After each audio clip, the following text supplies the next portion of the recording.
अरे, राम राम बड़े, करें शुरू।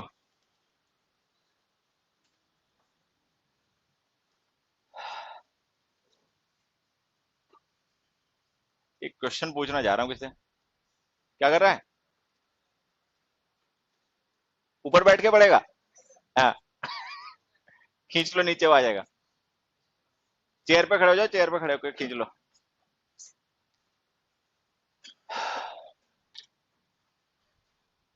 अबे,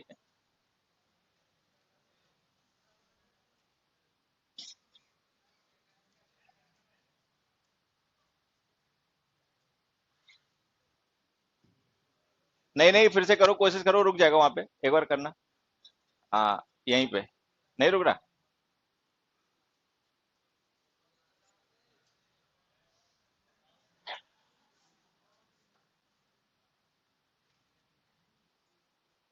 चलो।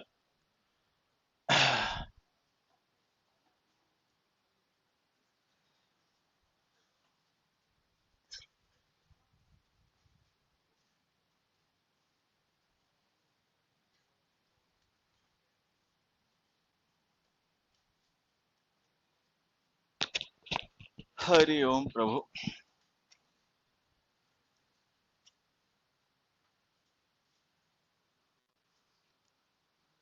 लाइट है नहीं क्या आज? एक दो एसी चल रहे हैं, एक दो भी नहीं चल रहे? दो चल रहे हैं। अच्छा। क्या कर रहा है बे? बहुत मारूंगा। चलो, ये क्वेश्चन देखो। दे डिड नॉट पे द बिल्स, ठीक है, येट। इसका आंसर बताएगा कौन? इंग्लिश का डॉन, ये रहा।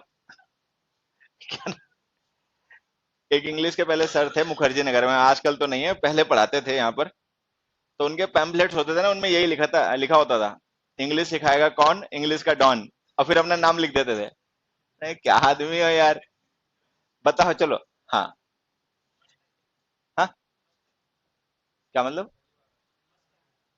तो फिर क्या करोगे, नहीं बताओगे? नहीं बताएगा? अच्छा, पता नहीं, हाँ तो ये ठीक है। फर्स्ट टाइम आया और तो पता रहेगा तो बता दो, फर्स्ट टाइम ऐसा क्या हो गया? कोई कहीं पे भागवत पुराण में तो लिखा नहीं है कि फर्स्ट टाइम जाना तो बताना ही मत। पढ़ो से। तू बतावे। ये तो फर्स्ट टाइम नहीं आया ना। बताओ, कोई भी बताओ, सिंपल क्वेश्चन है। ये जो रेड टी शर्ट में बच्चे, तुम बताओ। नहीं बता?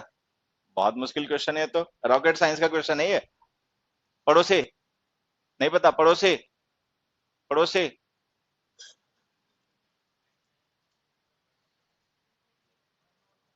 तुम ये सब छोड़ो, अब जो मैं पूछूंगा वो बताते जाना। टेंस क्या होता है? बाकी चुप रहो, यही बोल लेते, इसी को बोल लेते। टेंस क्या होता है बेटा? वर्ब की फॉर्म होती है। क्या करती है वर्ब की फॉर्म? कौन सी वर्ब की फॉर्म होती है जिसे हम टेंस कहते हैं? टाइम को रेफर करती है। वर्ब का मतलब क्या होता है? किसी सेंटेंस में लिखा गया टेंस सही है गलत है, हमें कैसे पता चलता है? वर्ब की फॉर्म से। वर्ब की फॉर्म से पता चलता है सही है गलत। टाइम से। अब देखो, ये जो हमने सेंटेंस लिखा ना डिंट पे, तो हमने जैसा कि पढ़ा कि वर्ब की फॉर्म टेंस होती है, तो ये जो डिंट पे हमने लिखा ना, ये वर्ब की फॉर्म टेंस है। अच्छा, ये वो टाइम है जिसे रेफर करने के लिए हम इसका यूज कर रहे हैं। ठीक है। कोई बच्चा या यही बताएगा, येट का मीनिंग बता बेटा। टिल नाउ, ठीक है, हाँ। येट का मतलब होता है टिल नाउ। सीधे शब्दों में अगर हम कहें तो ऐसे भी कह सकते हैं अभी तक, ठीक है, लेकिन उसके चक्कर में पढ़ना मत, जब इंग्लिश में समझ में आ रहे हो तो इंग्लिश में समझ लेना। अब येट का मतलब हो गया टिल नाउ। अगर इसका मतलब नाउ है, ठीक है, तो क्या ये टाइम पास्ट का या फ्यूचर का हो सकता है? नहीं हो सकता। क्योंकि अगर पास्ट या फ्यूचर होगा ना, तो हमें नाउ की जगह देन लिखना पड़ेगा।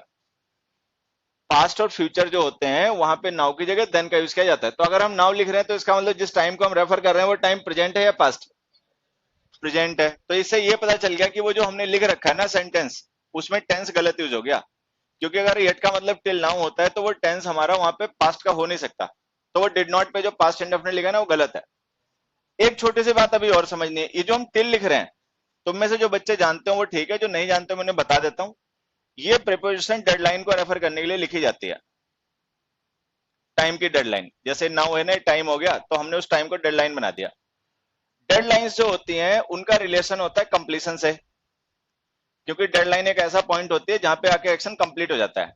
अब फिर हमने पिछली क्लास में पढ़ा कि कंप्लीशन शो करने के लिए हमें परफेक्ट टेंसेस का यूज करना पड़ता है। तो कुल मिला के हमें यह पता चल गया कि प्रेजेंट परफेक्ट टेंस का यूज वहां पे करना है। अब नाउ तो प्रेजेंट को रेफर करता है, बात आसानी से समझ में आ गई होगी, लेकिन हो सकता है कोई बच्चे अभी टिल वगैरह में उलझे पड़े हों कि ये टिल डेडलाइन क्या है, कंप्लीशन क्या है, फलाना ढिमकाना क्या है। ये सब मैं देखो यहाँ पे समझा देता हूँ। ये जो डिफरेंट प्रीपोजिशंस होती हैं इनके अलग अलग फंक्शन होते हैं। तो इनमें से कुछ प्रीपोजिशंस ऐसी होती हैं जो उन पॉइंट्स को रेफर करती हैं जहां पे जाके इवेंट्स कंप्लीट या फिनिश हो जाते हैं, मतलब डेडलाइन की प्रीपोजिशंस होती हैं।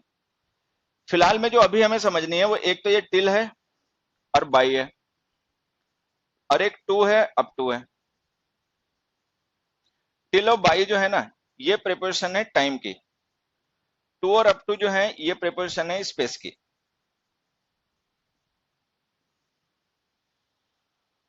अब ये टाइम और स्पेस क्या है, अगर ये भी परेशान करने लग गया हो तो एक क्वेश्चन और देख लेते हैं। He worked dash 5 PM, he walked dash the shop।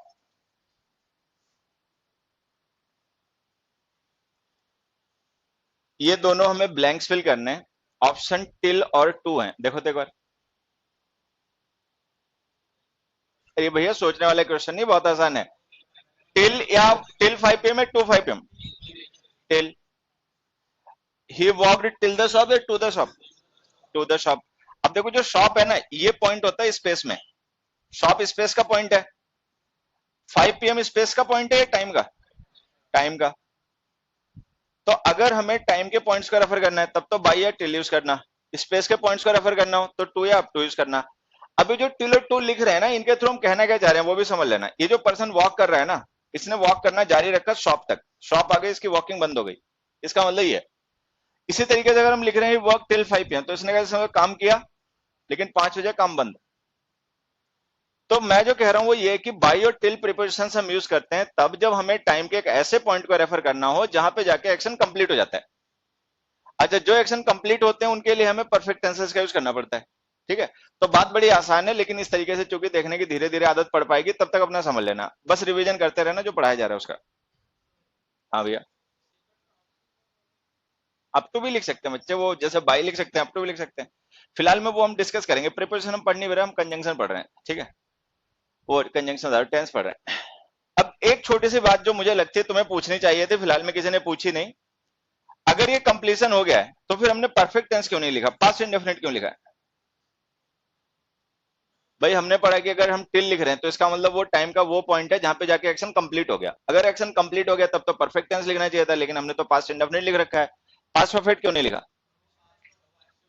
ठीक है, तो पास्ट परफेक्ट इसलिए नहीं लिखा क्योंकि कल हमने पढ़ा था कि जो पास्ट इंडेफिनिट टेंस होता है वो भी कंप्लीशन शो करता है, पास्ट परफेक्ट भी कंप्लीशन शो करता है। पास्ट परफेक्ट होता है रिलेटिव कंप्लीशन, रिलेटिव कंप्लीशन का मतलब वो कंप्लीशन पास्ट के किसी दूसरे एक्शन से पहले हुआ होता है। ये पास्ट के किसी दूसरे एक्शन से पहले हुआ नहीं, तो इसलिए नहीं लिखा। दूसरी वजह क्या है, ये जो हम टिल 5 PM लिख रहे हैं ये टाइम पास्ट को रेफर कर रहा है या पास्ट ऑफ पास्ट को? पास्ट को कर रहा है, तो इसलिए पास्ट इंडेफिनिट लिखा। तो पास्ट परफेक्ट तभी लिखना जब रिलेटिव कंप्लीशन हो और टाइम पास्ट ऑफ पास्ट हो। ना तो कोई रिलेटिव कंप्लीशन है, कोई दूसरा एक्शन है नहीं जिससे हम रिलेट कर रहे हो, और ना ही ये टाइम हमारा पास्ट ऑफ पास्ट है, ये टाइम केवल पास्ट है, तो हमने पास्ट इंडेफिनिट लिखा। ठीक है, फिलहाल में ये 5 PM जो है ये तो पास्ट का टाइम है, लेकिन ये जो नाउ है तो प्रेजेंट का टाइम है। तो ये प्रेजेंट का टाइम है जो कि एक डेडलाइन है, तो इसका मतलब ये डेडलाइन है तो हमें यहाँ पे परफेक्ट टेंस लिखना पड़ेगा प्रेजेंट का।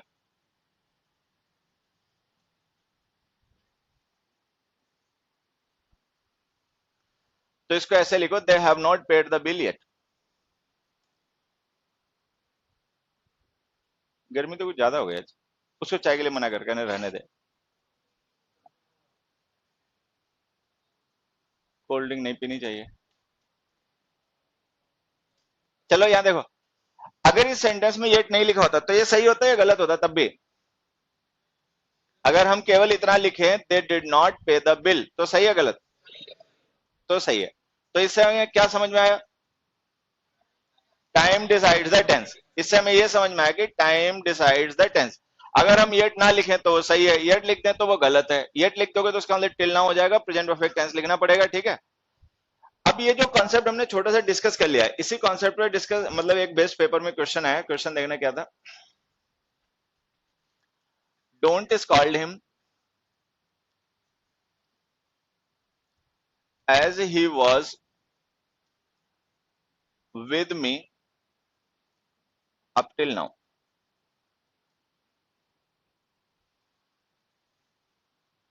ठीक है, don't is called him as he was with me up till now.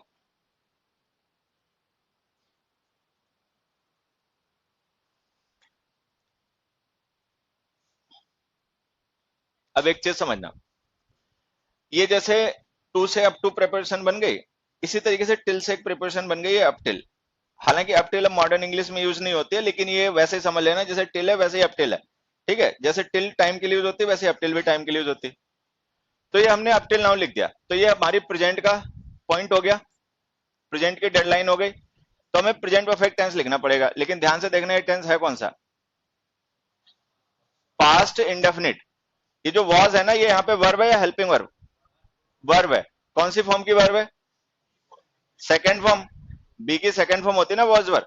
तो अगर ये वर्ब की सेकेंड फॉर्म है तो पास्ट इंडेफिनिट टेंस है। अगर ये पास्ट इंडेफिनिट टेंस है तो जैसे वो गलत हुआ था वैसे ये भी गलत हो गया, क्योंकि अगर हम अप टिल नाउ लिख रहे हैं तो इसका मतलब जिस टाइम को हम रेफर कर रहे हैं वो प्रेजेंट है, लेकिन ये टेंस तो पास्ट का है, तो ये गलत हो गया। हमें प्रेजेंट परफेक्ट बनाना पड़ेगा। प्रेजेंट परफेक्ट बनाओगे तो हैज के साथ थर्ड फॉर्म लिखनी पड़ेगी। थर्ड फॉर्म क्या होती है? बीन।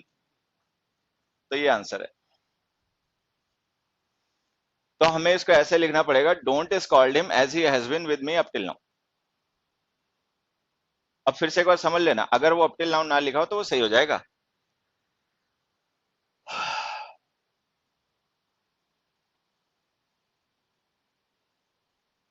ठीक है, तो इन छोटे मोटे एग्जाम्पल से जो हमें छोटी सी बात समझनी थी वो ये थी कि अगर किसी सेंटेंस में येट लिखा हो या सो फार लिखा हो, क्या मतलब होता है सो फार का, कोई बताएगा? सो फार का मतलब होता है अब तक, जिस समय हम बात कर रहे हैं उस समय तक। ठीक है, तो टिल नाउ ही हो जाता है इसका भी मतलब। येट है, सो फार है, टिल नाउ है, बाय नाउ है, जस्ट है, जस्ट नाउ है, लेटली है, रिसेंटली है, ऑफ लेट है, एटसेट्रा। तो अगर हम किसी भी सेंटेंस में इस तरीके के टाइम एक्सप्रेशंस का यूज करें तो इससे हमें यह पता चलता है कि वो जो एक्शन है जिसके बारे में बात कही जा रही है वो रिसेंटली कंप्लीट हुआ है। रिसेंटली का मतलब हाल ही में, तो उसको प्रेजेंट परफेक्ट टेंस में लिखा करो।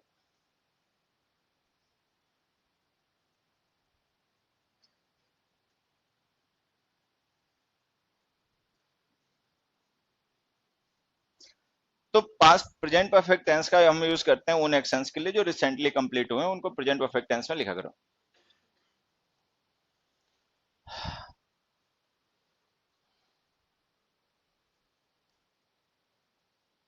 गर्मी तो बहुत है भाई आज। एक दो छोटी छोटी चीजें और भी समझ लेना। अगर तुमने ध्यान दिया तो जब हम कल पास्ट इंडेफिनिट टेंस को डिस्कस कर रहे थे ना, तो वहां पे हमने देखा था प्रेजेंट परफेक्ट टेंस को गलत करके लिखा गया था। अब जब हम प्रेजेंट परफेक्ट सीख रहे हैं तो हम देख रहे हैं वहां पे पास्ट इंडेफिनिट को गलत करके लिखा जा रहा है। ऐसा इसलिए किया जाता है कि प्रेजेंट परफेक्ट में पास्ट इंडेफिनिट में कुछ बेसिक डिफरेंसेस और सिमिलरिटीज होती हैं। जब हम उनका सही तरीके से यूज नहीं करते तो गलतियां होनी शुरू हो जाती हैं। तो सबसे पहले हम ये समझ लेते हैं इनमें सिमिलरिटी क्या होती है और डिफरेंसेस क्या होते हैं। हमने एक क्वेश्चन लिखा, ही हैज रिटर्न्ड होम,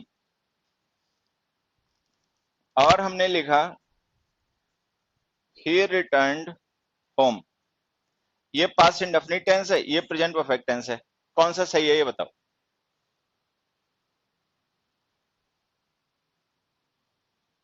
अरे ही हैज रिटर्न्ड सही है या ही रिटर्न्ड सही है? दोनों सही है। दोनों किस लिए सही है? Time decide the tense. Time decide करता है कि हमारा टेंस क्या होगा। टाइम हमने लिखा नहीं तो जो लिखा वो सही मान लो। हैज रिटर्न लिखा वो भी सही, प्रेजेंट परफेक्ट, और ये लिखा ये भी सही। फिर हमने एक तीसरा सेंटेंस लिखा, he has returned home yesterday, yesterday छोड़ो, लिख दो लास्ट मंथ।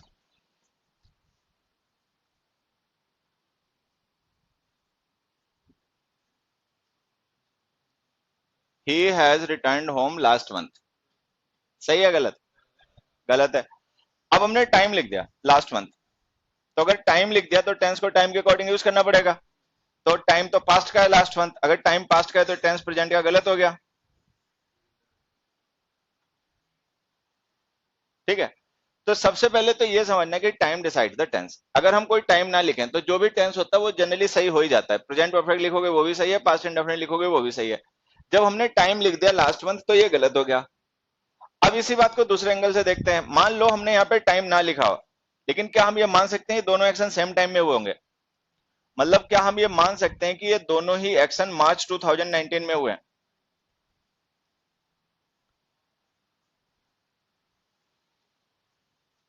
मान सकते हैं सर? नहीं, बिल्कुल मान सकते हैं, बिल्कुल मान सकते हैं बच्चे। वो धीरे धीरे भी सीख जाओगे, समझ जाओगे, बस फोकस बनाए रखना। अब यहाँ पे एक दूसरी चीज समझना, अगर हम टाइम ना लिखें तो प्रेजेंट परफेक्ट भी सही होता है, पास्ट इंडेफिनिट भी सही होता है, और कोई जरूरी नहीं वो दोनों अलग अलग टाइम के एक्शन हो, वो दोनों सेम टाइम के एक्शन हो सकते हैं। मतलब एक चीज बता, तू नहीं कर रहा था ना, जो हम प्रेजेंट परफेक्ट टेंस लिखते हैं, ठीक है, वो एक्शन क्या कभी प्रेजेंट का हो सकता है? Common sense. नहीं, मैं कुछ और पूछ रहा हूँ। मैं पूछ रहा हूँ जो प्रेजेंट परफेक्ट टेंस हम यूज करते हैं, क्या वो एक्शन कभी प्रेजेंट का हो सकता है? अगर प्रेजेंट का होगा तो प्रेजेंट परफेक्ट टेंस में आएगा कैसे? फिर तो फ्यूचर में जाएगा परफेक्ट होने के लिए। भाई प्रेजेंट का एक्शन प्रेजेंट में कंप्लीट होगा या फ्यूचर में? प्रेजेंट वगैरह हो जाएगा कंप्लीट। कॉमन सेंस यूज करूँ तो मारूंगा। प्रेजेंट का एक्शन है, मान लो मैं प्रेजेंट में कोई काम कर रहा हूं, तो उसका कंप्लीशन प्रेजेंट में होगा या फ्यूचर में? फ्यूचर में होगा, तो ये तो पूछ रहे हैं इतनी देर से। तो कोई भी एक्शन जो हम प्रेजेंट परफेक्ट टेंस में लिख रहे हैं वो प्रेजेंट का होगा या पास्ट का? हमेशा, वो हमेशा ही पास्ट का होगा। तो अब हमें समझना ये कि जब प्रेजेंट परफेक्ट टेंस में लिखा गया एक्शन कभी प्रेजेंट का हो ही नहीं सकता, वो हमेशा पास्ट का ही होता है, तो फिर हम प्रेजेंट परफेक्ट टेंस लिखते क्यों हैं? तो सिमिलरिटी ये होती है कि जो प्रेजेंट परफेक्ट टेंस होता है, जो पास्ट इंडेफिनिट टेंस होता है, वो दोनों ही पास्ट के एक्शन होते हैं। बस डिफरेंस इतना होता है कि अगर कोई पास्ट का एक्शन हमारे प्रेजेंट से रिलेटेड है तो हम प्रेजेंट परफेक्ट टेंस में लिखते हैं, नहीं रिलेटेड है तो पास्ट इंडेफिनिट में लिखते हैं।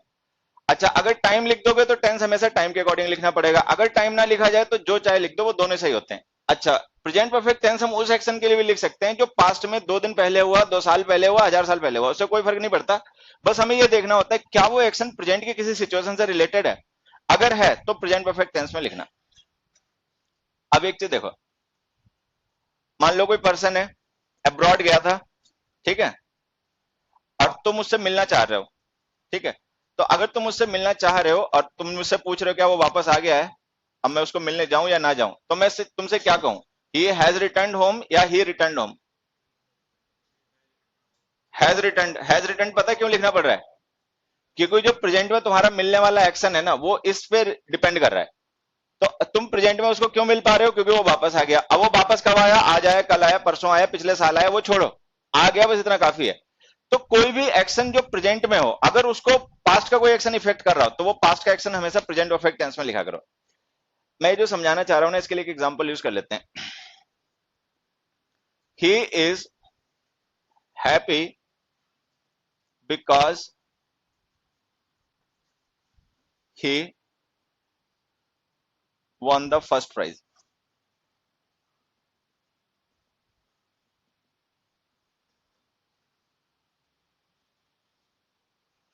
अब यहां समझना, ही इज हैप्पी जो हमने लिखा है ना, ये रिजल्ट है। हैप्पी होना किसी पर्सन का रिजल्ट है। अच्छा, इस रिजल्ट की वजह क्या है भाई? कॉज क्या है इसका? कॉज ये है कि वो प्राइज जीत गया। अब देखो, ये जो रिजल्ट है ये प्रेजेंट टेंस में है और ये रिजल्ट इस एक्शन का है, तो क्या हम ये माने एक्शन प्रेजेंट से रिलेटेड है या नहीं? बिल्कुल ही है, क्योंकि वो जो रिजल्ट है वो तो उसी का है। तो इसका मतलब ये जो एक्शन है ये प्रेजेंट से रिलेटेड है। अगर ये प्रेजेंट से रिलेटेड है तो इसको प्रेजेंट परफेक्ट टेंस में लिखो। अच्छा, अब अगर मान लो ये सेंटेंस केवल इतना लिखा होता he won the first prize, तो भी क्या गलत होता? तो ये सही होता। तो ये एक्शन है पास्ट का ही, चाहे तुम हैज वॉन लिखो चाहे केवल वॉन लिखो, वो प्रेजेंट परफेक्ट और पास्ट इंडेफिनिट दोनों ही पास्ट के एक्शन होते हैं। लेकिन अगर हम किसी पास्ट के एक्शन को प्रेजेंट की किसी सिचुएशन से रिलेट करें तो हमें प्रेजेंट परफेक्ट टेंस लिखना पड़ता है। मैं एक दो एग्जांपल से और समझा देता हूं। मान लो हम एग्जाम की तैयारी कर रहे हैं, हम प्रिपरेशन कर रहे हैं, कोचिंग ले रहे हैं, ठीक है, और हमने तैयारी कर ली और हमारा एग्जाम होना है नेक्स्ट वीक। तो अगर हमारा नेक्स्ट वीक एग्जाम होना है तो हम क्या कहें, we prepared well for the exam या we have prepared well for the exam. फिर से समझ लो, तुमने प्रिपरेशन की है महीने, 2 महीने, 4 महीने, साल, 2 साल कोचिंग लेके, अब जिस एग्जाम की तैयारी तुम कर रहे थे वो एग्जाम नेक्स्ट वीक है। अब क्या कहोगे, वी प्रिपेयर्ड वेल या we have prepared well? Have prepared well क्यों? क्योंकि उसका भी इफेक्ट है भाई, जब तक एग्जाम नहीं हो जाएगा तब तक तो प्रिपरेशन ऑन ही रहेगा ना। तो हम इसको लिखेंगे वी हैव प्रिपेयर्ड वेल। अब मान लो हम किसी ऐसे एग्जाम के लिए प्रिपरेशन कर रहे थे जो हो गया, वो एग्जाम हमारा लास्ट वीक हो गया, ठीक है, और हमने उसके लिए बड़ी जबरदस्त तैयारी की थी, कोटा पढ़ के आए, बिलायत पढ़ के आए। अब क्या करोगे, एग्जाम हो गया लास्ट वीक, ठीक है, अब प्रिपरेशन दोनों ही पास्ट में हुई, ठीक है, सिंगल डे में तो प्रिपरेशन हो नहीं जाती, प्रिपरेशन तो महीनों में होती है, लेकिन अब हम देख रहे हैं ये जो प्रिपरेशन है ये अभी भी इफेक्टिव है, ठीक है। अच्छा, ये इसका इफेक्ट खत्म हो गया क्योंकि प्रिपरेशन एग्जाम तक होती है, एग्जाम हो गया, बात खत्म हो गई। तो हमें समझना ये कि जो पास्ट के एक्शंस होते हैं अगर वो प्रेजेंट में किसी भी तरीके से इफेक्टिव हो तो हम उनको प्रेजेंट परफेक्ट टेंस में लिखेंगे। अब जैसे मान लो हम लोग आजादी पा चुके हैं, ठीक है, तो ये पास्ट इवेंट है आजादी पाना, लेकिन आजादी जो है वो आज भी हमारे लिए इफेक्टिव है या नहीं?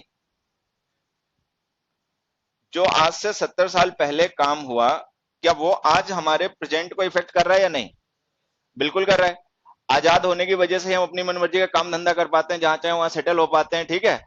तो इसको हमें ऐसे लिखना पड़ेगा, we have got freedom. We have got freedom हमें तब लिखना पड़ेगा जब हम इसको रिलेट करें किसी प्रेजेंट की सिचुएशन से। कोई पर्सन तुम्हें फोर्स कर रहा है अपने तरीके से चलने के लिए, वो चाहता है कि जैसे वो चाहता है हम उस तरीके से काम करें, तो हम उसको क्या कह देंगे सिंपल वर्ड्स में, we have got freedom. We have got freedom का मतलब कि हमें आजादी मिल गई, इतना मालिक नहीं बनो, क्योंकि ये काम भले ही 70 साल पहले हुआ हो लेकिन आज भी हमारे लिए वैलिड है। अच्छा, अगर मान लो हम टीचर हैं हिस्ट्री के या पॉलिटी के और हम अपने बच्चों को क्लास में पढ़ा रहे हैं तो फिर हम पास्ट इंडेफिनिट यूज करेंगे, वी गॉट फ्रीडम, ठीक है। तो अगर पास्ट, अब देखो ये दोनों ही एक्शन हमें पता है 1947 में हुए, चाहे टाइम लिखा हो या ना लिखा हो, तो हमें पता है कि एक्शन 1947 में हुआ, लेकिन जब हम उसे प्रेजेंट के सिचुएशन से रिलेट करेंगे ना तो हम प्रेजेंट परफेक्ट में लिखेंगे, नहीं तो पास्ट इंडेफिनिट में लिखेंगे। अच्छा, अगर हम मान लो टाइम ही लिखते हैं 1947, फिर केवल पास्ट इंडेफिनिट ही लिखना पड़ेगा क्योंकि टाइम डिसाइड्स द टेंस। इतनी सारी डिस्कशन करने के बाद में जो मैं चाहता था एक कंक्लूजन तुम्हारे हाथ में और आए, तुम सीख पाए या नहीं सीख पाए, लेकिन मैं बताता हूं कि जो पास्ट इंडेफिनिट टेंस होता है ना, वो उन एक्शंस को रेफर करता है जो पास्ट के इवेंट्स हैं, लेकिन जब हम प्रेजेंट परफेक्ट यूज करते हैं तो वो उन एक्शंस को रेफर करता है जो पास्ट प्लस प्रेजेंट के हैं, पास्ट प्लस प्रेजेंट।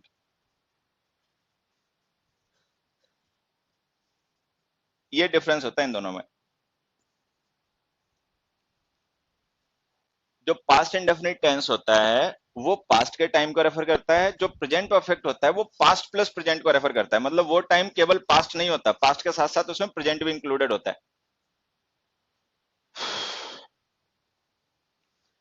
अब इस बात को भी एक दूसरे से एग्जांपल से समझ लेते हैं। They have suffered huge loss in the last 4 years।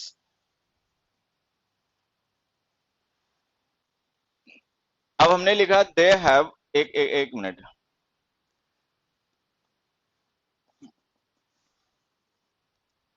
They suffered huge loss in the last 4 years। अब देखो ये तो है हमारा टेंस, पास्ट इंडेफिनिट है, और ये है time in the last 4 years। ये जो इन द लास्ट 4 years है, ठीक है, तो इसमें जो हमारा प्रेजेंट ईयर है वो इंक्लूडेड है या नहीं?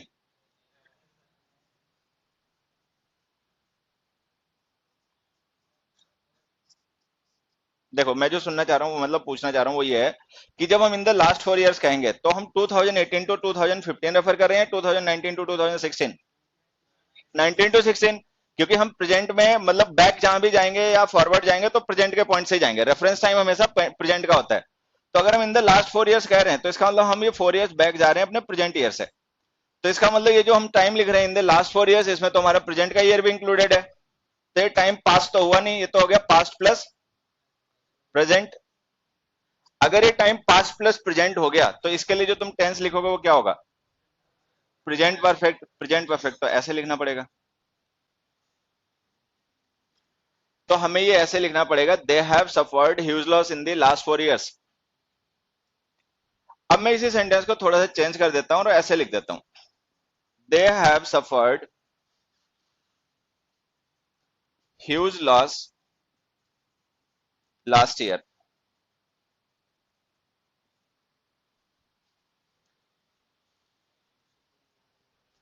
They have suffered huge loss last year. अब देखो हैव सफर्ड हमारा टेंस है, present perfect, last year time है। लास्ट ईयर जो टाइम है इसमें हमारा प्रेजेंट का ईयर 2019 इंक्लूडेड है या नहीं? नहीं होगा, क्योंकि लास्ट ईयर का मतलब द प्रीवियस ईयर। तो हमारा जो प्रेजेंट का टाइम है वो इसमें इंक्लूडेड नहीं है, ये बात केवल पास्ट की हो रही है। तो जो लास्ट ईयर टाइम है ये केवल पास्ट है, पास्ट प्लस प्रेजेंट नहीं है। अगर ये केवल पास्ट है तो पास्ट इंडेफिनिट टेंस लेगा। तो फिर से समझ लो, अगर हम किसी ऐसे टाइम को रेफर करें जो पास्ट से लेकर प्रेजेंट तक वैलिड है, पास्ट प्लस प्रेजेंट है, तो लिखा करो प्रेजेंट परफेक्ट टेंस। लेकिन अगर हम किसी ऐसे एक्शन को रेफर करें जो पास्ट के टाइम पे ही वैलिड था, प्रेजेंट में नहीं, तो लिखा करो पास्ट इंडेफिनिट टेंस। ठीक है। अगर ये हम इन द लास्ट 4 इयर्स या लास्ट ईयर ना लिखें, मतलब अगर हम ये ना लिखें ये, तो ये दोनों सेंटेंस सही थे। दे सफर्ड ह्यूज लॉस भी सही है, they have suffered huge loss भी सही है। लेकिन जब टाइम लिख दोगे तो टाइम डिसाइड द टेंस। तो जब हम लास्ट ईयर लिख देंगे तो टाइम पास्ट का हो जाएगा, तो हमें पास्ट इंडेफिनिट टेंस लिखना पड़ेगा। इन द लास्ट 4 इयर्स लिख देंगे तो टाइम हमारा पास्ट प्लस प्रेजेंट हो जाएगा, तो हमें प्रेजेंट परफेक्ट टेंस लिखना पड़ेगा। ये सिमिलरिटी होती है प्रेजेंट परफेक्ट में पास्ट इंडेफिनिट में, कि दोनों ही पास्ट के एक्शन होते हैं। पास्ट इंडेफिनिट भी पास्ट का एक्शन होता है, प्रेजेंट परफेक्ट भी पास्ट का एक्शन होता है। डिफरेंस ये होता है कि जो पास्ट पर प्रेजेंट परफेक्ट होता है वो पास्ट के अलावा प्रेजेंट में भी इफेक्टिव होता है, अब पास्ट इंडेफिनिट प्रेजेंट में इफेक्टिव नहीं होता।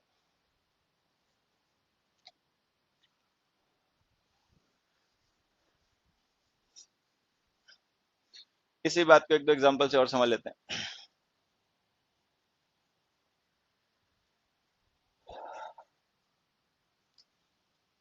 आई am, was, has been. Am तो खैर मत ही लिखो। I was, has been a theist in childhood.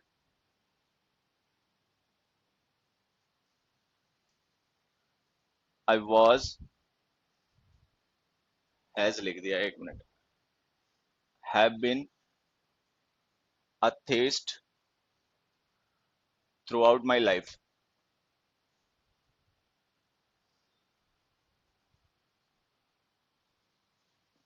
अगर किसी को बात पकड़ में नहीं आई हो तो वो इन एग्जांपल से सीखे।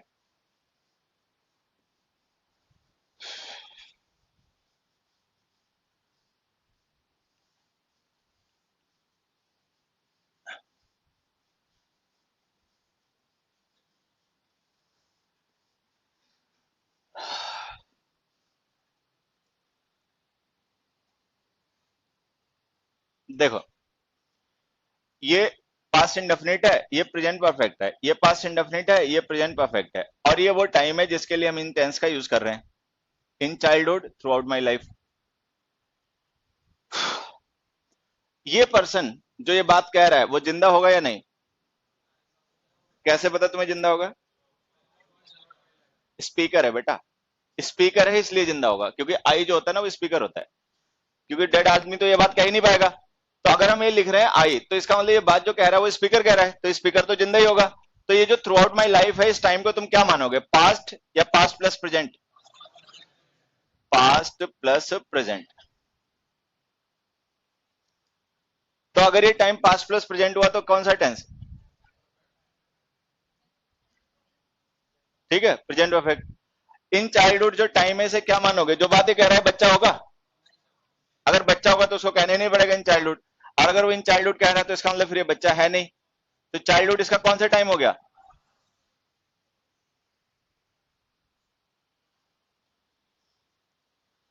Time decides the tense. तो ये हमें समझना पड़ेगा कि जो इन चाइल्डहुड लिखा है वो टाइम पास्ट है, थ्रू आउट माई लाइफ जो है वो पास्ट प्लस प्रेजेंट है। तो पास्ट प्लस प्रेजेंट है तो प्रेजेंट परफेक्ट, और पास्ट है तो पास्ट इंडेफिनिट।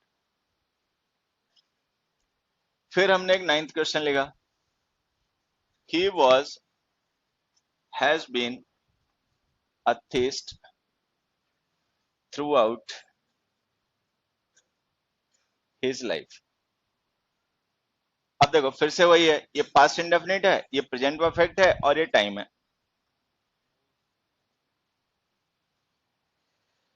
जिस पर्सन के बारे में हम ये बात कर रहे हैं वो जिंदा होगा या नहीं? कह रहा नहीं होगा। तुम्हें कैसे पता भी नहीं होगा? है? कुछ भी हो सकता है, हो भी सकता है, नहीं भी हो सकता है। अगर वो जिंदा हो तो ये रहा आंसर, अगर वो डेड पर्सन हो जिसके बारे में बात कही जा रही है तो ये रहा आंसर। देखो समझ में नहीं आए तो कोशिश करना समझने की, रट्टे वट्टे मत मानना। तो अब इस सिचुएशन में हम वॉज लिख देंगे तो भी सही है, हैजबीन लिख देंगे तो भी सही है। अब डिफरेंस क्या समझोगे अगर वॉज लिखा है और हैजबीन लिखा है?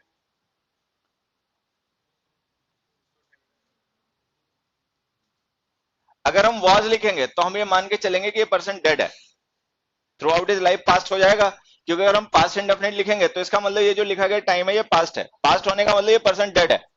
अच्छा, अगर हम हैज बीन लिख देंगे तो इसका मतलब ये एक्शन अभी भी इफेक्टिव है, अगर अभी भी इफेक्टिव है तो इसका मतलब ये पर्सन अलाइव है।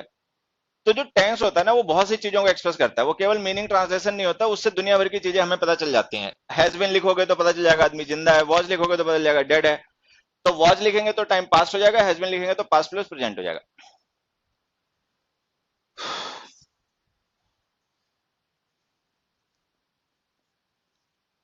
10th क्वेश्चन देखो, we have always help this boy.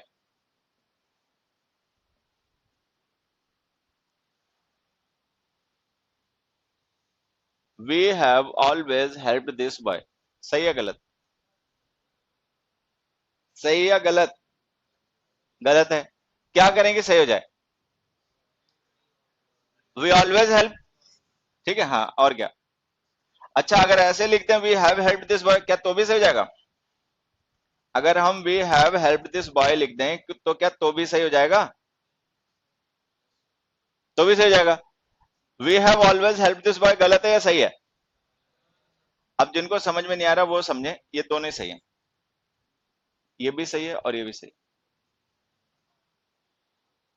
हाँ? क्या हो बच्चे, ऐसा ही होता है यहाँ पे। अगर असल में इंग्लिश एक आठवां अजूबा है, थोड़ी सी मेहनत वेहनत करनी पड़ती है तब ये सब्जेक्ट बनता है, नहीं तो तब तक ये अजूबा रहता है हमारे लिए।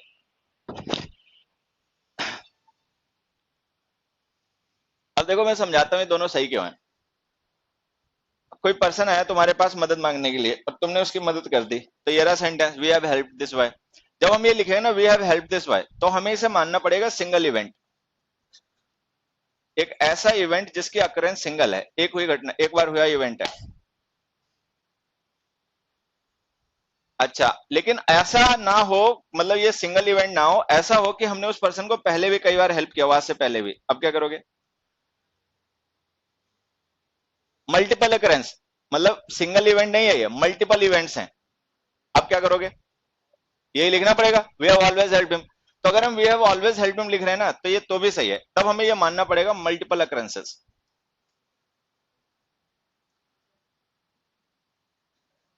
हाँ, घर से होना। हाँ, दोबारा नहीं बताता मैं कुछ भी। एक मिनट फोन कर लेता हूँ, घर से आ रहा भी बता दूंगा।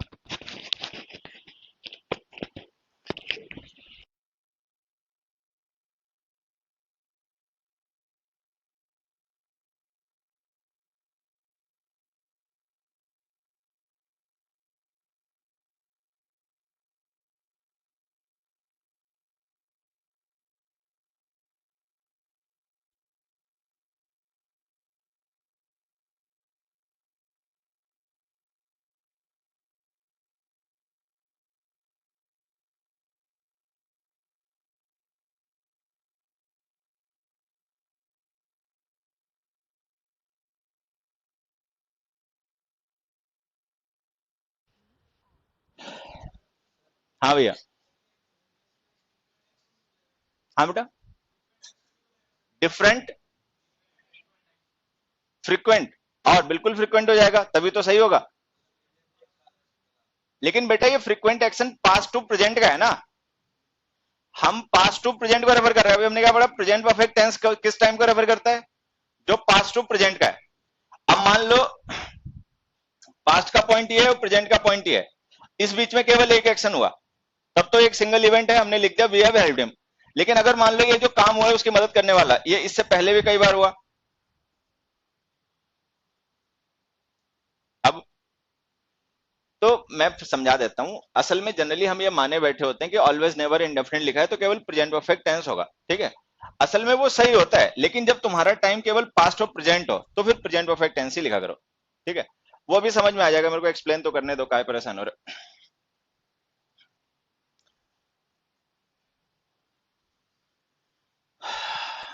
तो देखो, कोई ऐसा पास्ट इवेंट जो हुआ और वो प्रेजेंट से इफेक्टेड है तो हम उसको प्रेजेंट परफेक्ट टेंस में लिख देंगे, अगर वो सिंगल इवेंट है तो। लेकिन बहुत से एक्शंस ऐसे होते हैं जो पहली बार नहीं, वो उससे पहले भी कई बार हुए होते हैं, मतलब उनमें अक्रेंस होते हैं मल्टीपल।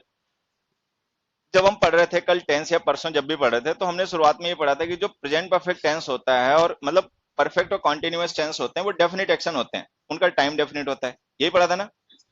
तो अगर हम ये लिख रहे हैं we have help this boy, तो इसका मतलब ये एक पर्टिकुलर एक्शन है जो डेफिनेट है। लेकिन अगर ये एक्शन पर्टिकुलर ना हो, इसकी मल्टीपल फ्रीक्वेंसी हो, तो फिर इसको ऐसे ही लिखना पड़ेगा।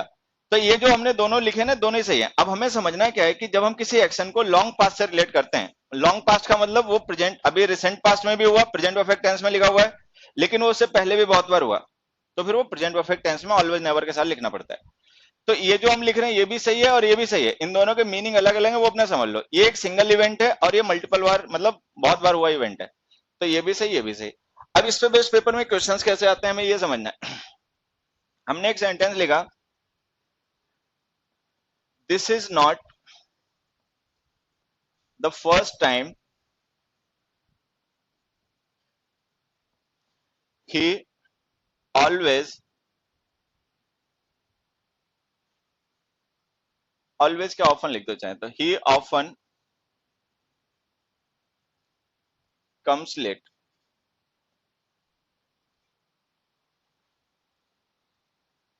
ये लो, अब अगर ये सेंटेंस केवल इतना लिखा हो, ही ऑफन कम्स लेट, सही है गलत है? सही है। हम क्या मान लेंगे इसको, उस पर्सन की हैबिट, हम उसको हैबिट मान लेंगे, प्रेजेंट पास्ट फ्यूचर हमेशा के लिए वैलिड हो जाएगी और हैबिट हो गया। लेकिन यहाँ पे देखो हमने एक दूसरा इवेंट लिख रखा है, this is not the first time. अगर हम ये कह रहे हैं this is not the first time, ये पहली बार नहीं हुआ, तो इसका मतलब ये एक्शन सिंगल अकरेंस है या मल्टीपल? मल्टीपल। अगर ऐसा पहली बार नहीं हुआ है तो इसका मतलब इससे पहले भी कई बार ऐसा हो चुका होगा। अब क्या करोगे, अब तुम्हें पास्ट को रेफर करना है प्रेजेंट से, तो इसका मतलब जो तुम टाइम रेफर कर रहे हो वो पास्ट प्लस प्रेजेंट हो गया, ठीक है। पास्ट प्लस प्रेजेंट के टाइम के लिए कौन सा टेंस आता है, प्रेजेंट परफेक्ट। लेकिन प्रेजेंट परफेक्ट पास्ट और प्रेजेंट के उन एक्शंस के लिए जो सिंगल हो, लेकिन ये तो मल्टीपल है, क्योंकि यहाँ पे तो ये भी लिख रखा है नॉट द फर्स्ट टाइम, तो हमें पता क्या लिखना पड़ेगा, he has often come late. तो जब हम ये he has often come late लिखेंगे ना, तो इसका मतलब ये प्रेजेंट का कोई एक्शन है, लेकिन हम इसको लॉन्ग पास्ट से रिलेट कर रहे हैं, क्योंकि ये पास्ट में भी कई बार हुआ। और नहीं लिखोगे तो गलत रहेगा। एक तो एग्जांपल और लिख के भी समझा देता हूं, बाकी से यहाँ पे लिख लो, use always never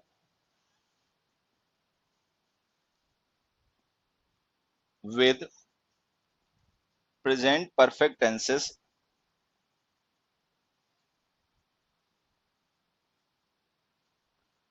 to relate the action, to relate the action with long past।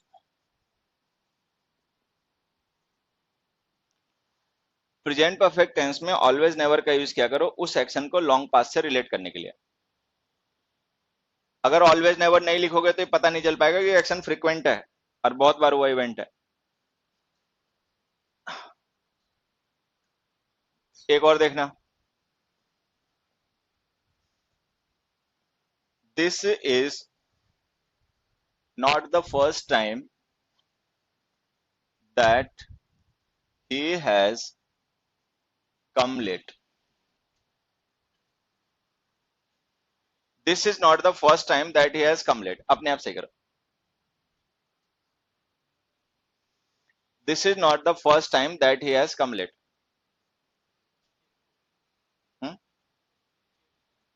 क्या कि हम कैसे लिख दोगे, ये देख नहीं रहे हो टाइम प्रेजेंट का है, this is not the first time, इसका मतलब ये एक्शन जिसकी हम बात कर रहे हैं वो प्रेजेंट और पास्ट दोनों से रिलेटेड है। अगर हम this is the first time लिख रहे हैं, this is not the first time लिख रहे हैं, तो इसका मतलब ये हुआ इवेंट आज भी है लेकिन ये पहले भी हुआ है। तो इसका मतलब जो टाइम हम रेफर कर रहे हैं वो पास्ट प्लस प्रेजेंट है। ऑलवेज लिखना है क्या ये बताओ, बस ऑफन लिखना है कि नहीं, ऑफन लिखना है या नहीं?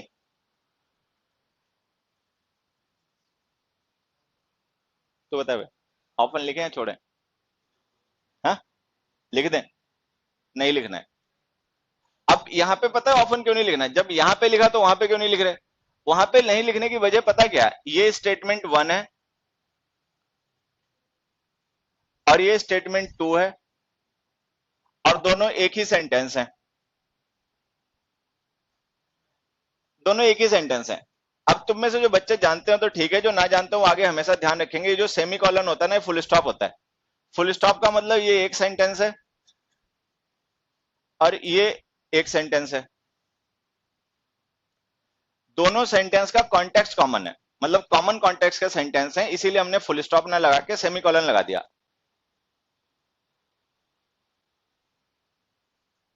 जो नहीं जानते मैं उन्हें यहां से थोड़ा सा समझा देता हूँ। यहाँ देखो, ये जो सेमी कॉलन होता है ना, ये फुल स्टॉप का सब्स्टिट्यूट होता है, मतलब हम इसे फुल स्टॉप की जगह यूज करते हैं। कॉमा जो होता है वो कोऑर्डिनेट कंजंक्शन का सब मतलब सब्स्टिट्यूट होता है, उसे हम कोऑर्डिनेट कंजंक्शन की जगह यूज करते हैं, कोऑर्डिनेट कंजंक्शन। आगे पढ़ेंगे तो बता दूंगा। ये पंक्चुएशन मार्क का यूज है।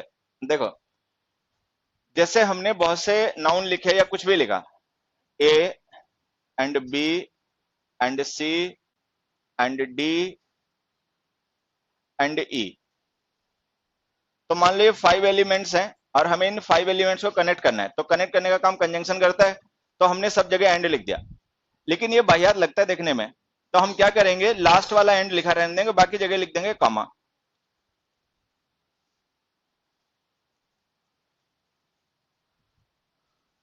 तो हम इसे ऐसे लिखेंगे ना कि वैसे। तो ये जो हमने कॉमास यूज किया ना, ये वाला कॉमा, ये वाला कॉमा, ये वाला कॉमा, ये कॉमा इस एंड की जगह यूज हो गया। तो जो कॉमास होते हैं वो कोऑर्डिनेट कंजंक्शन की जगह यूज कर लिए जाते हैं, वो कोऑर्डिनेट कंजंक्शन को रिप्लेस करते हैं, और जो सेमी कॉलन होता है वो फुल स्टॉप को रिप्लेस करता है। तो जब कभी हम सेमी कॉलन लिखते हैं तो उसको हमेशा फुल स्टॉप माना करो, ये माना करो ये दोनों अलग अलग सेंटेंस है, उनका कॉन्टेक्स्ट कॉमन है, इसलिए एक साथ लिख देगा, फुल स्टॉप नहीं लगाया गया, लेकिन वो होता फुल स्टॉप ही है, ठीक है। तो अगर हम यहाँ पे फुल सेमी कॉलन लिख रहे हैं तो इसको तुम फुल स्टॉप मान के चलना, ठीक है। तो इसका मतलब ये सेंटेंस अलग है, वो सेंटेंस अलग है, दोनों का कॉन्टेक्स्ट कॉमन है। कॉन्टेक्स्ट कॉमन क्या है, अगर हम ये लिख रहे हैं this is not the first time, तो इसका मतलब ये बात इसी एक्शन के बारे में कही जा रही है। तो अगर हम ये कह रहे हैं ये ऐसा पहली बार नहीं हुआ, तो इसका मतलब काम पहले कई बार हुआ होगा, तो वो शो करने के लिए हमने ऑलवेज लिख दिया। अच्छा, यहाँ पे हमें क्यों नहीं लिखना पड़ रहा ऑफन या ऑलवेज, वो इसलिए नहीं लिखना पड़ रहा है क्योंकि वो सेंटेंस एक ही है, जो काम यहाँ पे ऑफन कर रहा था वो काम यहाँ पे ये क्लॉज कर रही है। समझ में आ गया या नहीं? तो ये जो पंक्चुएशन, हमें क्या लगता है कि ऑलवेज लिखा है प्रेजेंट इंडेफिनिट टेंस आएगा, टेंस बड़ा आसान है, क्लियर हो गया। असल में ऐसा नहीं है, टेंस में प्रोनाउन काम करते हैं। अभी जैसे हमने लिखा था ना आई और ही, तो आई लिखा थ्रू आउट माई लाइफ तो हैज बीन सही है, ही लिखा तो वॉज भी सही है, हैज बीन भी सही है, तो प्रोनाउंस मैटर करते हैं। सेमी कॉलन है, कॉमा है, ये मैटर करता है।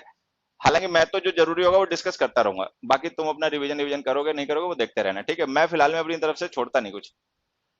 तो अगर हम दैट कंजंक्शन लिखते हैं तो वो बिना ऑफन के सही है, लेकिन अगर सेमी कॉलन लगा दोगे या फुल स्टॉप लगा दोगे तो वो ऑफन लिखना जरूर पड़ेगा। और देखो आगे देखते हैं दो क्वेश्चन। अभी तो आगे जब हम कॉन्टिन्यूअस पढ़ेंगे तो ऑलवेज का वहां भी यूज करेंगे, तो तैयार बैठना सीखने के लिए। दिक्कत उन्हीं को हो जाती है जो बहुत ज्यादा मतलब पक गए।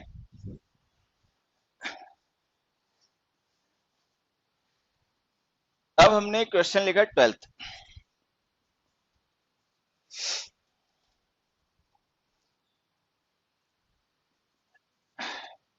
He is not serious enough because he has never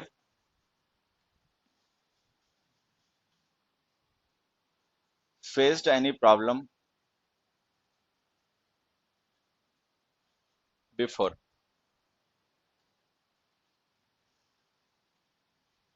अब जैसे हमने ये लिख दिया, he is not serious enough because he has never faced any problem before. हमने कहा सीरियस इसलिए नहीं है क्योंकि इसने कभी कोई समस्या फेस नहीं किया।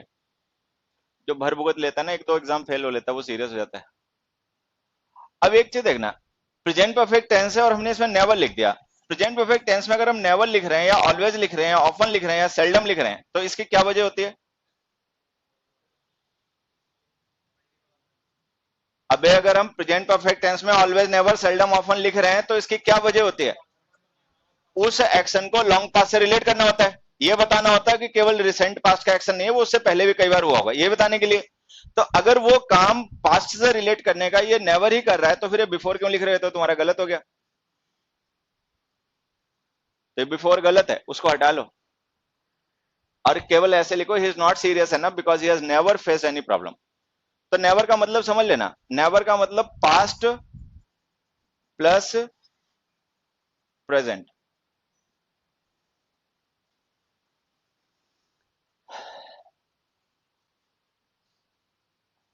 अगला देखो,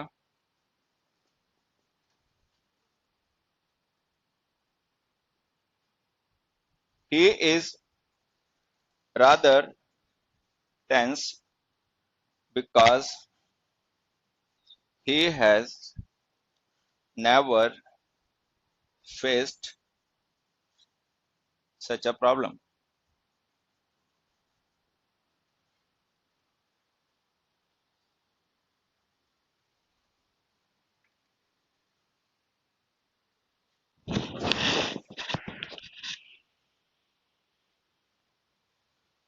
हद हो गई भैंस तो।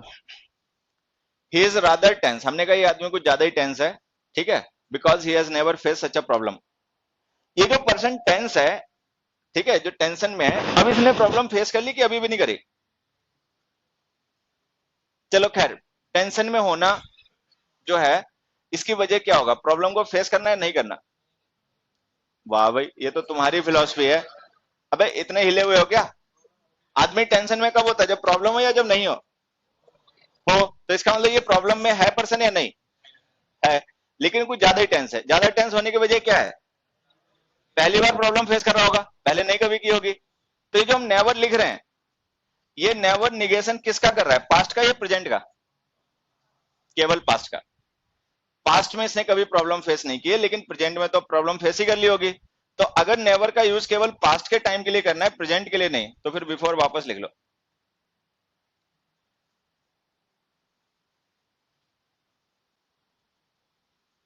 एक चीज बताओ, ऐसा तो नहीं लग रहा है कहां फंस गया?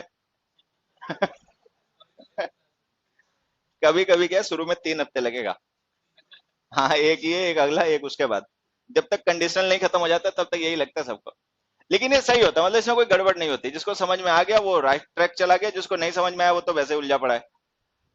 तो बात क्या है, हमें थोड़ी सी मेहनत करनी पड़ जाती है, लेकिन तरीके यही है। देखो, हालांकि मैं 2-3 एग्जांपल और लिखूंगा, लेकिन फिर से एक बार समझा देता हूँ। ये जो नेवर हम यूज करते हैं, ये मीनिंग नेगेटिव कर देता है। अगर वो नेगेटिव मीनिंग पास्ट और प्रेजेंट दोनों के लिए है, तब तो केवल नेवर लिखो, क्योंकि प्रेजेंट परफेक्ट टेंस का मतलब होता है जिस टाइम को हम रेफर कर रहे हैं वो टाइम पास्ट प्लस प्रेजेंट है। पास्ट भी नेगेटिव, प्रेजेंट भी नेगेटिव, तो नेवर लिख दो। लेकिन कुछ सिचुएशन ऐसी होती है कि टाइम तो पास्ट प्लस प्रेजेंट है, लेकिन नेगेटिव केवल पास्ट है, प्रेजेंट नेगेटिव है नहीं। तो अगर केवल पास्ट नेगेटिव हो, प्रेजेंट नेगेटिव ना हो, तो फिर नेवर के साथ में बिफोर भी लिखा करो। नेवर बिफोर का मतलब होता है नेवर अर्लियर, तो इसका मतलब वो काम पहले कभी नहीं हुआ लेकिन अब हो गया। अब 2 एग्जांपल लिखूंगा तो उससे क्लियर हो जाएगा।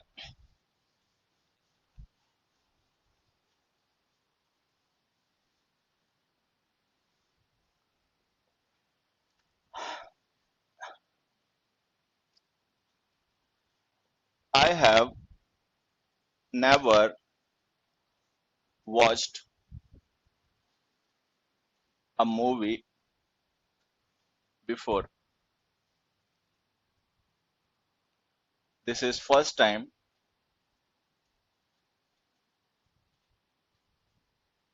That I am watching one.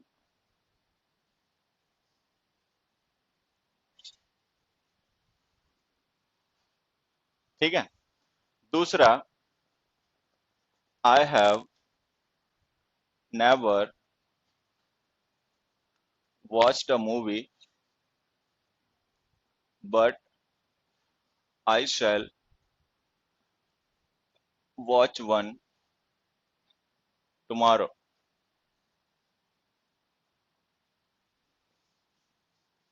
देखो शायद यहां से क्लियर हो जाए।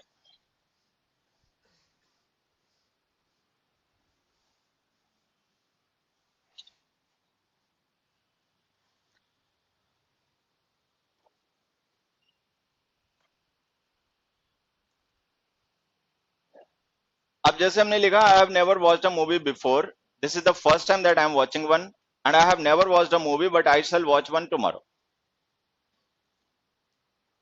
अब दोनों ही सेंटेंस में हमने प्रेजेंट परफेक्ट टेंस लिखा हो, तो प्रेजेंट परफेक्ट टेंस का मतलब ये जो हम टाइम रेफर कर रहे हैं, टाइम पास्ट प्लस प्रेजेंट है।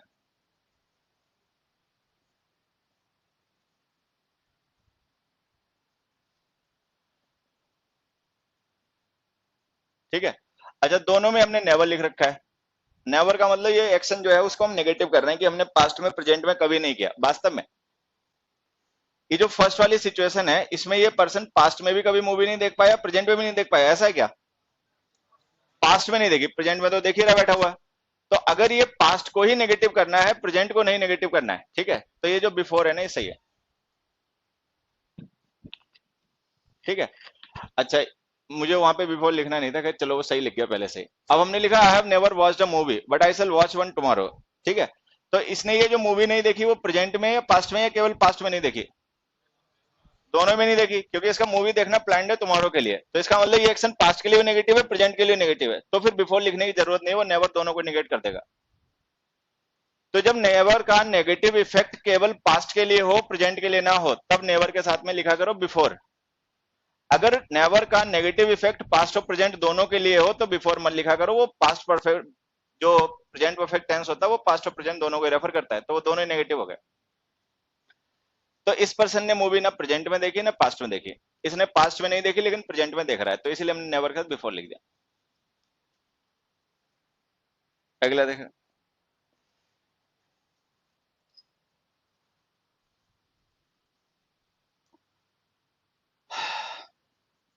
आई have never gone there before।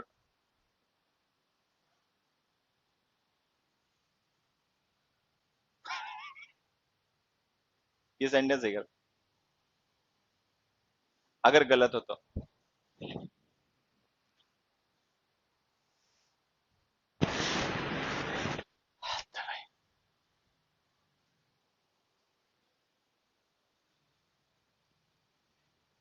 ठीक है।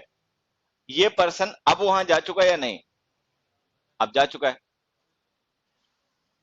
क्योंकि अगर हम बिफोर लिख रहे हैं तो इसका मतलब नेगेटिव मीनिंग जो है नेवर का, वो केवल पास्ट के लिए। तो अगर हम ये लिख रहे हैं ना, I have never gone there before, तो इसका मतलब जो नेवर है ना, वो केवल पास्ट को नेगेटिव कर रहा है, प्रेजेंट को नहीं। तो इसका मतलब हम ये मान सकते हैं, now I have gone there, यही मानना पड़ेगा। बढ़िया, बहुत अच्छा। सीखते साखते तुम लोग कुछ नहीं हो, बस अभी रूल के थ्रू इंग्लिश देखना चाहते हो। ध्यान देना, sentence is not just words, sentence is the meaning as well. Sentence केवल वर्ड्स नहीं होते, सेंटेंस एक मीनिंग होता है जो एक कॉन्टेक्स्ट को जस्टिफाई कर रहा होता है। कई बार वो कॉन्टेक्स्ट गलत हो जाता है। मान लो कोई पर्सन है, ठीक है, और हम उसके बारे में ये कह रहे हैं, he has gone to Agra. अगर हम he has gone to Agra कह रहे हैं, तो जिस पर्सन को लेकर हम बात कर रहे हैं वो दिल्ली में होगा या आगरा में? आगरा में ही होगा। अगर हम कह रहे हैं he has gone to Agra, तो अगर हम ये कहते हैं वी हैव गॉन देयर, तो इसका मतलब हम यहां होंगे या वहां होंगे? वहां होंगे। सोच के देखो, वास्तव में अगर तुम आगरा चले जाओगे तो क्या कहोगे? I have gone Agra, I have gone to Agra, कह ही नहीं पाओगे।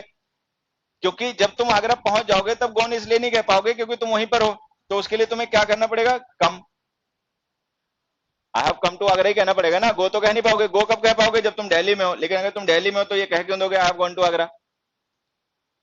और और अगर आगरा में हो तो फिर गॉन यूज ही नहीं कर पाओगे, क्योंकि तुम तो वहां पहुंच गए, फिर तो कम लिखना पड़ेगा। मतलब समझ में आ रहा है? ये भी गलत और ये भी गलत, ये दोनों ही गलत। ना बिफोर के साथ सही, ना बिना बिफोर के सही, वो दोनों ही तरीके से गलत है।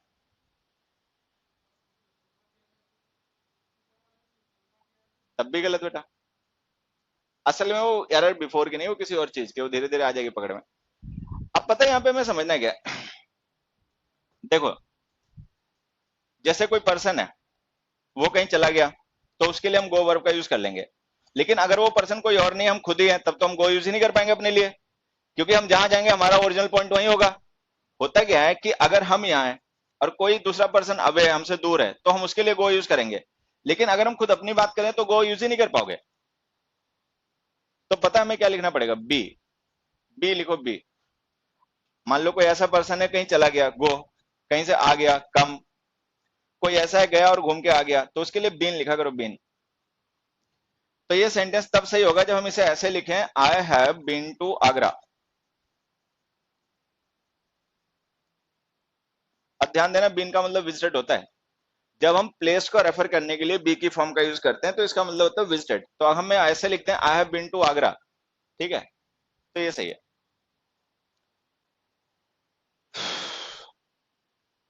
इसको अगर सही करना चाहते हो ना, I have never gone there before.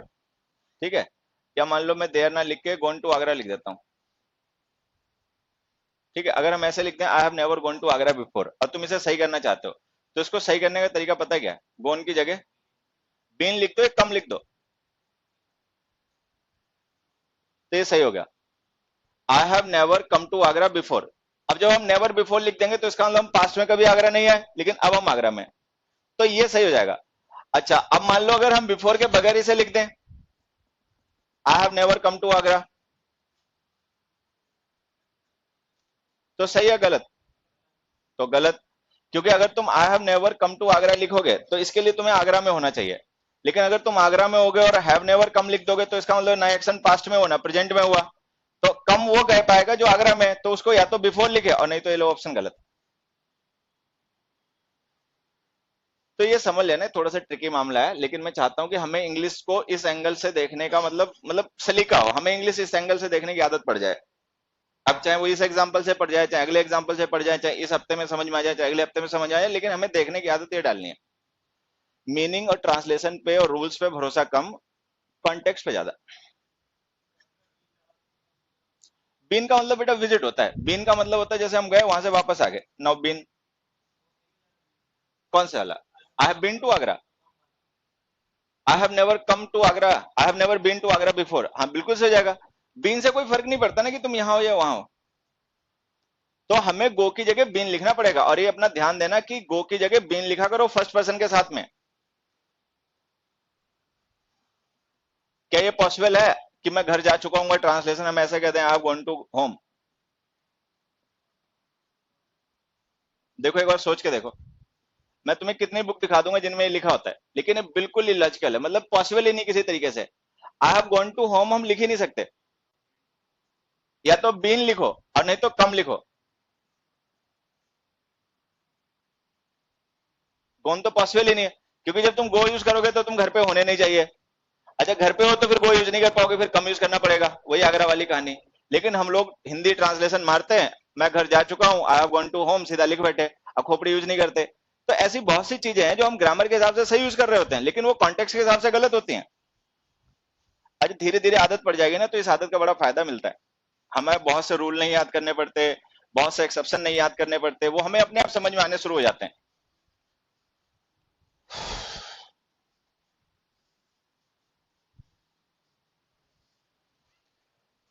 तो ये जो हमने कॉन्सेप्ट डिस्कस किया है ना, इस पे एक लास्ट क्वेश्चन मैं तुम्हारे साथ और डिस्कस करता हूँ। आई have never seen you in this office. I have never seen you in this office.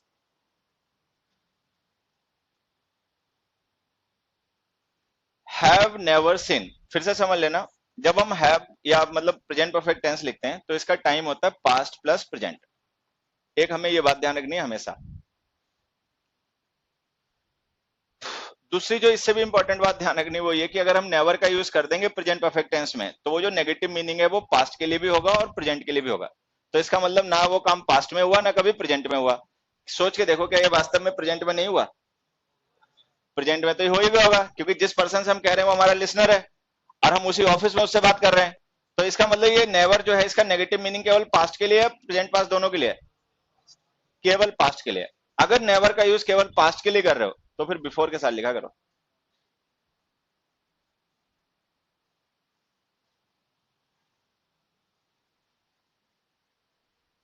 तो हमें इसे ऐसे लिखना पड़ेगा, आई have never seen you in this office before.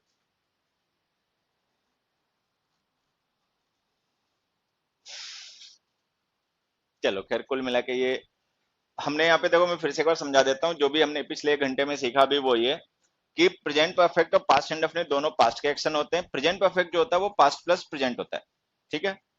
Past का एक्शन अगर प्रेजेंट से रिलेटेड हो, प्रेजेंट में उसका इफेक्ट हो, तो वो प्रेजेंट परफेक्ट में लिखा करो। अगर हम किसी ऐसे एक्शन को रेफर करें जो पास्ट में हुआ, मतलब प्रेजेंट में हुआ और पास्ट में कई बार हुआ, तो फिर हमें जब उसको प्रेजेंट परफेक्ट टेंस में लिखना होगा तो उसके बाद ऑलवेज नेवर लिखने पड़ेंगे। वो जो ऑलवेज नेवर है वही इस फ्रीक्वेंसी को शो करेंगे। अगर हम ऑलवेज नेवर नहीं लिखेंगे तो ये पता नहीं चल पाएगा ये फ्रीक्वेंट एक्शन है। तो फ्रीक्वेंसी शो करने के लिए हमें प्रेजेंट परफेक्ट टेंस में ऑलवेज नेवर का यूज करना पड़ेगा।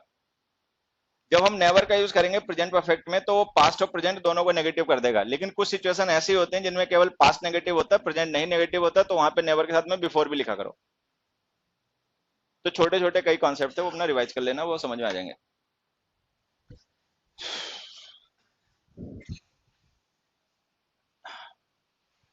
ऐसा नहीं लग रहा चलें, क्योंकि बैठना मुश्किल हो जाएगा, ठीक है। और जो अब हम कॉन्सेप्ट डील करेंगे वो भी बड़ा ही है। तो आज के लिए बाय करते हैं, कल ये ऐसे ठीक हो ही जाएंगे, तो कल पूरी क्लास करते हैं। फिर से एक बार बता देता हूं, कोई प्रीवियस ईयर की बुक मत लेना, ठीक है। प्रीवियस ईयर की बुक वगैरह मत लेना। जो बुक लेनी है वो 7th 8th की ले लेना, स्कूल में पढ़ाई जाती हैं। और अपने नोट्स को रिवाइज करते रहना, इसके अलावा कुछ करना मत। मैं कई पब्लिकेशन के नाम बता देता हूं, हालांकि तुम्हें जो मिल जाए ले लेना, चूजी मत बनना। फिर भी एग्जाम्पल के लिए मैं कुछ बता देता हूं।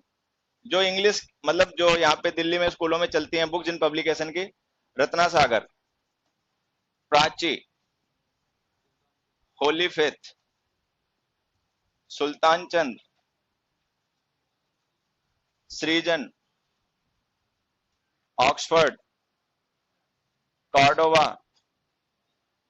ब्लू हाउस, मतलब जो मिल जाए मैंने ले लेना। हाँ, 7th 8th बच्चे, 7th 8th प्राइवेट स्कूल्स में जो इंग्लिश की बुक्स चलती है ना, 2 बुक 7th में होती है, 2 8th में होती है। एक रीडर होती है, ग्रामर होती है, ठीक है। वो ले लेनी है बस। खाली टाइम में उन्हीं को पढ़ना है, कोई प्रीवियस ईयर बुक नहीं, कोई रट्टा नहीं, कोई रूल नहीं, कोई एक्सेप्शन नहीं। हाँ, एक ग्रामर की होती है, एक रीडर होती है, 2 7th में होती है, 2 8th में होती है, दोनों लेनी है। वो तुम ले आओगे तो जान जाओगे मैं क्यों कह रहा हूं उन्हें लेने के लिए। कैम्ब्रिज की भी आती है। चूजी मत बनना है, मुझे याद आए वो मैंने लिख दिया, जो मैं तुम मिल जाए ले लेना बस। वो मत लेना एनसीईआरटी वाली, गवर्नमेंट की छपी हुई लेना, प्राइवेट ही। तो आज के लिए फिर एक काम करते हैं, चलते हैं, ठीक है। और कल हम पूरी क्लास करेंगे। आज के लिए बाय सभी को।